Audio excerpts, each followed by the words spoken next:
Yeah, that's a lot of rocks. So I've been excavating from down there, and to just go down there.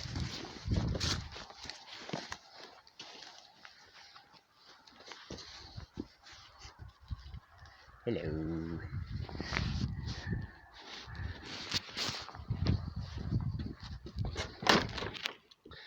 So this is fairly time-consuming and hard work.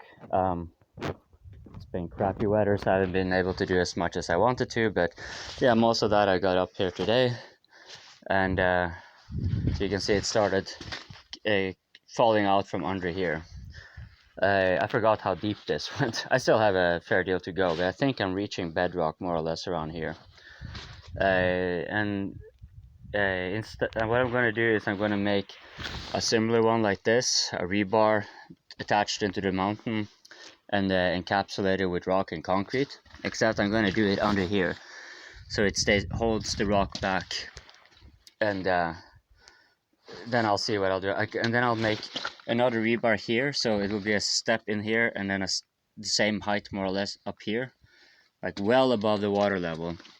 I will have another one of those encapsulated. It's going to be a bit thicker, and then I will have a foundation made more or less around here and there, attached to the foundation of the house here and of the foundation there and up to the walls. So I will be attaching rebars, drilling it into the bedrock on a meter or so distance, bend over and encapsulate with concrete and stones so that it holds it up there. And then I will have also like a vertical one going there, a horizontal one, sorry, which it hooks up to and hold up there because there's a slight tilt down there.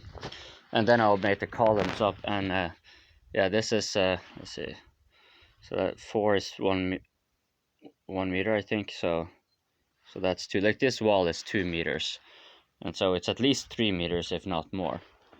So it's going to be a tall column. And then like on occasional one, like I where I can scoop it up, it's not, I have already emptied once, but where I can scoop up and there's no rocks, I scoop it over there, because that is basically what's holding it back here.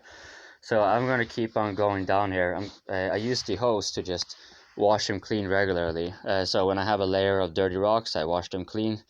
And here I just kind of knock them off from here. And I'm going to wash that. And when there's no more rocks at the bedrock in the bottom, it's going to be just the soil and the sand and all that stuff. I scoop that over here, get it out. And I will proceed as far as I can into the, because it's not massive, the concrete down. It has like, the water is supposed to drain through. And it does. As soon as I kind of remove the rocks here, it starts pouring in. So it's not clogged all the way in. Like the dirt you see up here, it's mostly on the surface it's clogging. Yeah, and then at some point there's going to be a floor here. So that's going to be cool. Now all this, because I am going to be casting in the rebars here to hold back the rocks, and you may have already gathered the reason there's so much rocks going up here is so I wouldn't have to use so much concrete and bricks. So it's a significantly cheaper, and it is good enough by all means.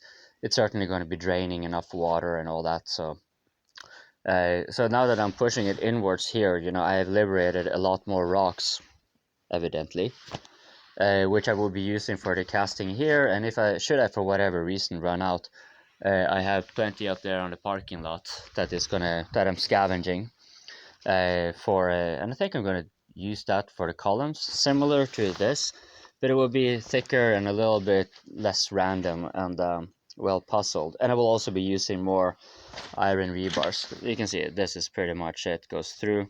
So here we have actually 2. I think it's bended, if I remember correctly, it bends down up there, and then I have like one attached down here. I'm not sure if that is the one here or if that one goes like uninterrupted all the way, but it's strong.